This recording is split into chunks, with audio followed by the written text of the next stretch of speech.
On a tous passé des heures au collège, une équerre à la main, à calculer machinalement des hypoténuses. Les fameux théorèmes. Ouais, le théorème de Pythagore, c'était le cours de géométrie classique, un peu austère, enfin presque ennuyeux pour beaucoup. Et c'est vrai que présenté comme ça sur un tableau noir, ça fait pas toujours rêver? Bah justement, cette nouvelle plongée au cœur de nos sources va tout changer. On se base aujourd'hui sur le livre de Jean-Paul Delahaye, Pythagore à la plage, les nombres dans un transat. Un excellent choix de lecture. Et ce texte nous révèle un détail historique absolument glaçant. Derrière ces petits triangles inoffensifs se cachent en réalité des sectes secrètes, des croyances mystiques extravagantes et même Des meurtres. des meurtres. Notre mission aujourd'hui, c'est vraiment de dépoussiérer cette image hyper sévère de Pythagore et de comprendre pourquoi, plus de 2500 ans plus tard, sa vision du monde façonne encore notre science moderne. Et je suis très heureux de t'accompagner là-dedans. Parce que on est bien loin de la simple salle de classe. On touche presque au thriller historique, quoi. Totalement. Je suis ravie qu'on en parle. Quand on explore ces sources, on réalise super vite qu'on parle pas seulement de figures planes ou de petites règles de calcul. On parle d'une tentative désespérée et monumentale de décoder la nature même de la réalité. C'était pas juste pour construire des maisons droites. Non, voilà. Pythagore ne cherchait pas des astuces pour les architectes. Il voulait littéralement lire la structure intime du cosmos à travers les nombres. Bon, décortiquons tout ça. Parce que le personnage lui-même, c'est une énigme totale, hein. Un vrai fantôme historique. Ouais. On parle d'un homme qui aurait vécu au VIe siècle avant notre ère. Mais le détail qui m'a frappé direct, c'est qu'il n'a laissé absolument aucun texte écrit. Rien du tout. Zéro. Zéro manuscrit. Tout ce qu'on sait de lui, ça vient de récits qui ont été écrits des décennies ou même des siècles plus tard. Et c'est là le grand paradoxe de Pythagore. C'est l'un des noms les plus célèbres de toute l'histoire humaine, mais historiquement parlant, on a très peu de certitudes. Il serait né à Samos, c'est ça? C'est ça, sur l'île grecque de Samos. Il aurait énormément voyagé, genre en Égypte, en Crète, pour vraiment s'imprégner des savoirs anciens. Mais sans écrit direct de sa main, la réalité historique s'est très très vite mélangée au mythe.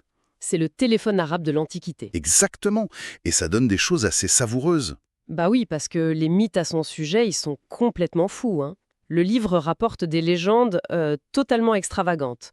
On lui prêtait carrément des pouvoirs surnaturels. Comme cette histoire de pêche. Mais oui, il aurait deviné exactement à l'avance le nombre hyper précis de poissons que des marins allaient remonter dans leur filet. Impressionnant. Et plus fort encore, il aurait réussi à calmer un ours sauvage, le fameux ours de la Donia, juste en lui parlant. Il y a un côté très chamanique, en fait.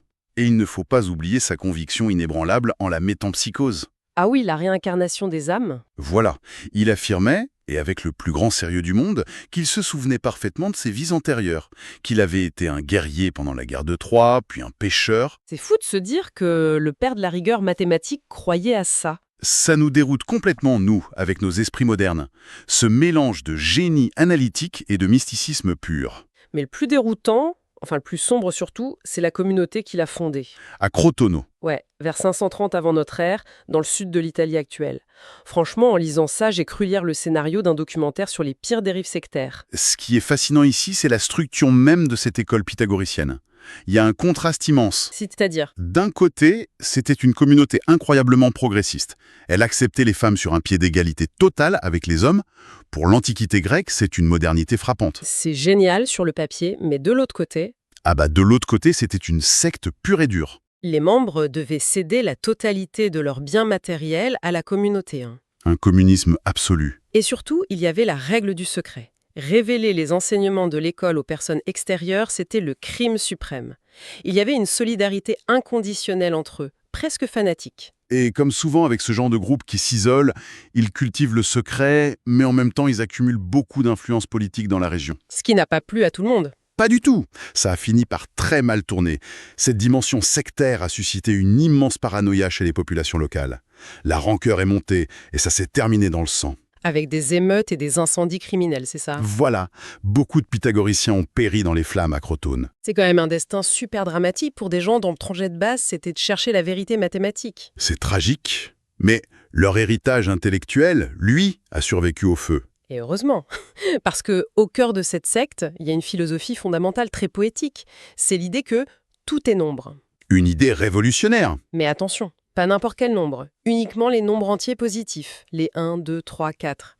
Pour eux, l'univers, la matière, nos pensées, tout pouvait se réduire à ces petites briques de base. Et c'est précisément ce saut conceptuel qui marque un tournant radical dans la pensée humaine.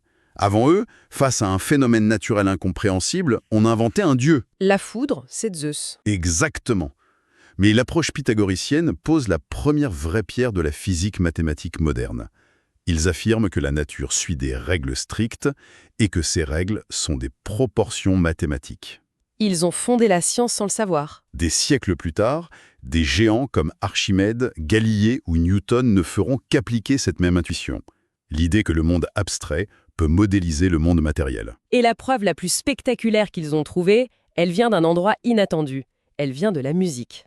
Ah, l'histoire du monocorde. Oui, le canon de Pythagore. C'est un instrument tout basique. Une caisse de résonance, une seule corde tendue et un petit chevalet mobile qu'on déplace pour changer la longueur de la corde qui vibre. Et là, c'est la grande découverte. Celle qui a dû leur donner l'impression de lire directement dans les pensées divines. Ils pincent la corde et ils se rendent compte que les accords musicaux qui sonnent parfaitement bien à l'oreille, ils correspondent à des rapports de nombres entiers hyper simples. Des rapports évidents. Si on pince la corde entière, puis seulement la moitié, on a le rapport de 2 sur 1, c'est l'octave. C'est magique. Tout à fait. Si on prend les 2 tiers, le rapport 3 sur 2, c'est la quinte, et les 3 quarts, 4 sur 3, c'est la quarte. L'harmonie musicale, c'est juste de l'arithmétique pure. Si on relie cela à la vue d'ensemble, l'impact psychologique de cette expérience acoustique est colossal. J'imagine leur tête. Ce n'était pas juste une observation amusante. Une notion aussi subjective que la beauté d'un son obéissait à des règles mathématiques strictes. Et en plus, en utilisant uniquement les chiffres 1, 2, 3 et 4. Les 4 premiers chiffres. Oui, et la somme de ces 4 chiffres fait 10. C'est ce qu'ils appelaient la tétractis, un symbole totalement sacré pour eux. Ça prouvait que le cosmos tout entier résonnait selon ces mêmes proportions. C'est magnifique de voir comment une simple corde pincée a fondé toute une cosmologie. C'est d'une poésie incroyable. Et c'est là que l'histoire devient super ironique, cette obsession pour l'harmonie parfaite contraste pas mal avec la réalité historique du fameux théorème qui a rendu Pythagore si célèbre. Le théorème de Pythagore n'est probablement pas de lui. Et voilà la bombe que lâche le livre. J'ai vraiment eu l'impression qu'on m'avait menti pendant toute ma scolarité. C'est la dure loi de l'histoire des sciences. Les découvertes portent rarement le nom de leur premier inventeur. Des tablettes d'argile prouvent de manière irréfutable que les Babyloniens connaissaient déjà cette relation. Ils l'utilisaient comme un algorithme hyper pratique pour l'agriculture ou l'architecture. Bien avant la naissance de Pythagore. Un beau millénaire avant, hein. Et la première vraie démonstration écrite et rigoureuse qu'on connaisse, elle se trouve dans les éléments d'Euclide, rédigés vers 300 avant notre ère. L'attribution à Pythagore tient plus de la convention que des faits. Mais ce qui rend ce théorème immortel, ce sont les incroyables batailles d'intellect qu'il a générées au fil des siècles. Oh oui, les batailles de démonstration, hein. La diversité de ses preuves, c'est un régal. Chaque culture a voulu le prouver à sa manière. Lire en recense plein. Il y a celle d'Euclide, très brillante, mais un peu lourde visuellement avec toutes ses aires de carrés. Il y a celle de Léonard de Vinci qui utilise des hexagones avec une symétrie parfaite. Et la preuve chinoise. Ma préférée de loin, tirée du Shupei Xuan Qin. Une merveille de simplicité visuelle. C'est littéralement un jeu d'enfant. Imagine un grand carré dessiné sur le sol. Dedans, on place 4 triangles rectangles identiques. Oui. Et au lieu de faire des équations, la démonstration consiste juste à faire glisser ces triangles à l'intérieur du grand cadre. Comme un puzzle. Un simple glissement. En bougeant les pièces, l'espace vide change de forme et révèle que l'aire du grand carré correspond parfaitement aux aires du 2 petits carrés. Pas de maths compliquées, juste les yeux qui comprennent instantanément. Cela soulève une question importante, et le livre fait un pont génial avec la science moderne ici. Tout cet édifice intellectuel abstrait, est-il vrai dans la vraie vie? Attends, tu veux dire que si je trace un grand triangle dans mon jardin, la formule pourrait être fausse? Dans ton jardin, non. À l'échelle locale, le théorème fonctionne très bien. Mais à l'échelle de l'univers, la théorie de la relativité générale d'Einstein nous dit que la matière courbe l'espace. Ah, l'espace n'est pas plat. Exactement. Si on trace un triangle gigantesque entre 3 étoiles lointaines, la courbure fait que la formule stricte du collège ne tient plus du tout. C'est fou d'imaginer que la géométrie a des limites physiques. Mais le détail crucial, c'est que la démonstration chinoise par glissement, elle, reste valide sur une surface sphérique. Sérieux? Oui, car la courbure d'une sphère est uniforme, donc faire glisser les formes ne modifie pas leurs aires. C'est incroyable, Evel. La logique purement visuelle survit là où l'équation algébrique s'effondre. C'est une belle victoire de l'intuition. Mais l'espace abstrait lui-même cachait un monstre que les pythagoriciens n'étaient vraiment pas prêts à affronter. C'est là que ça devient vraiment intéressant. On parlait de dérive sectaire tout à l'heure, on arrive à la crise majeure, au scandale mortel. L'anomalie qui détruit tout. Le drame de la racine carrée de 2. Le fameux grain de sable. En gros, l'étole étudie la forme la plus basique possible, un carré avec des côtés de 1 mètre. Ils cherchent à calculer la diagonale. Avec leur propre théorème, cette diagonale, c'est la racine carrée de 2. Tout à fait logique jusqu'ici. Sauf que là, c'est la panique. Ils réalisent qu'il est impossible d'exprimer cette longueur sous la forme d'une simple fraction entre 2 nombres entiers. C'est l'incommensurabilité. Et le dogme s'effondre. Leur règle d'or, le tout est nombre entier, fuite, évaporé. Il faut se mettre à leur place. C'était pas juste une petite erreur de calcul, c'était une horreur philosophique. L'irruption de ce nombre qu'on appelle irrationnel prouvait que l'univers contenait des failles. Des grandeurs impossibles à mesurer proprement. Voilà. Et dans une secte secrète, un effondrement dogmatique, ça se termine rarement bien. L'histoire prend des allures de polar. La légende parle d'un disciple, Hippace de Métaponte. Il aurait découvert cette anomalie et commis l'irréparable. Il l'a révélée au monde extérieur. Rompre le secret sur une vérité aussi destructrice, Le châtiment a été impitoyable, banni et jeté à la mer par ses propres amis. Des philosophes devenus des tueurs pour protéger la pureté d'une fraction pure. c'est glaçant. Mais au-delà du meurtre, la beauté, c'est la façon dont les Grecs ont prouvé cette irrationalité. C'est l'invention du raisonnement par l'absurde.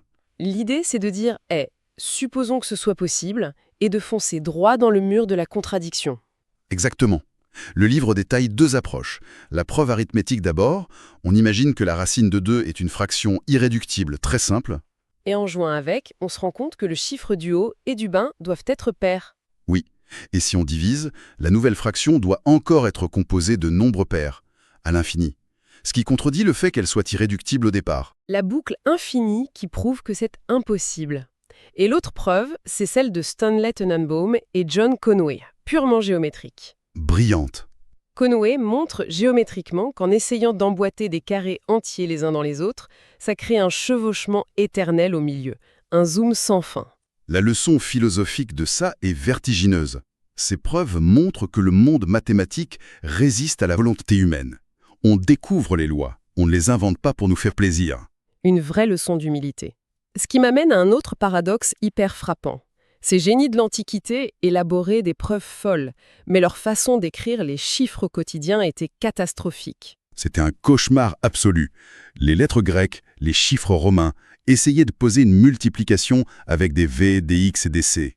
Mission impossible, l'auteur cite Laplace pour rappeler qu'on oublie le génie de notre système décimal de position. 10 petits symboles dont le 0. Et la valeur change selon la position. Unité, dizaine, centaine. Ce système est venu d'Inde vers le 5e siècle, puis a été transmis par les Arabes.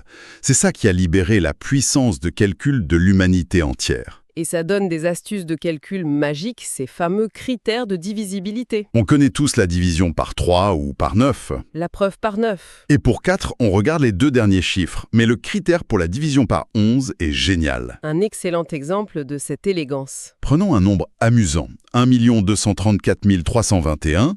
On additionne en sautant un chiffre sur 2, 1 plus 3 plus 3 plus 1, ça fait 8. D'accord. Ensuite, on additionne ceux qu'on a sautés, 2 plus 4 plus 2, ça fait 8 aussi. La soustraction des deux donne 0, et puisque 0 est divisible par 11, tout ce grand nombre d'1 million est divisible par 11. C'est brillant. Derrière ces tours de magie, l'expert introduit le calcul modulaire, popularisé par Gauss en 1801. Ça a l'air compliqué comme ça. Pas du tout, c'est comme lire l'heure. Si tu as 10 heures et que tu ajoutes 4 heures, tu arrives à 2 heures. C'est une boucle mathématique infinie. Réduire les nombres modulo 9, c'est le secret de la fameuse preuve par 9 de nos grands-parents. Alors, qu'est-ce que tout cela signifie au final? C'est vertigineux ce parcours. C'est clair. On part d'un chef de secte mystique obsédé par les nombres entiers, on passe par les accords musicaux, des meurtres en mer, des batailles géométriques, pour atterrir sur la relativité et les astuces indiennes. Et le plus beau, c'est que cette vision pythagoricienne structure tout notre quotidien aujourd'hui. Vraiment tout. Quand on écoute de la musique numérisée, c'est réduit à des suites de nombres. Quand on prend l'avion, le GPS tient compte de la courbure terrestre. Quand on navigue sur Internet, nos données sont sécurisées par des nombres premiers géants. On vit vraiment dans la matrice rêvée par Pythagore. C'est fou que notre technologie de pointe soit la concrétisation du fantasme d'une secte antique. C'est l'ironie de l'histoire. Mais ça nous laisse sur une réflexion finale un peu dérangeante. On a vu que ces cerveaux grecs immenses ont été limités pendant des siècles simplement parce qu'il leur manquait le chiffre 0 et une bonne écriture. La prison d'un langage inadapté. Exactement. Ce qui amène inévitablement cette question pour nous aujourd'hui. À notre époque, quelles immenses découvertes scientifiques, quelles vérités fondamentales sur l'univers sommes-nous totalement incapables de concevoir? Non pas par manque d'intelligence, mais tout simplement parce que l'humanité n'a pas encore inventé le bon langage pour les penser. C'est une pensée fascinante qui prouve qu'il nous reste bien des mystères à déchiffrer.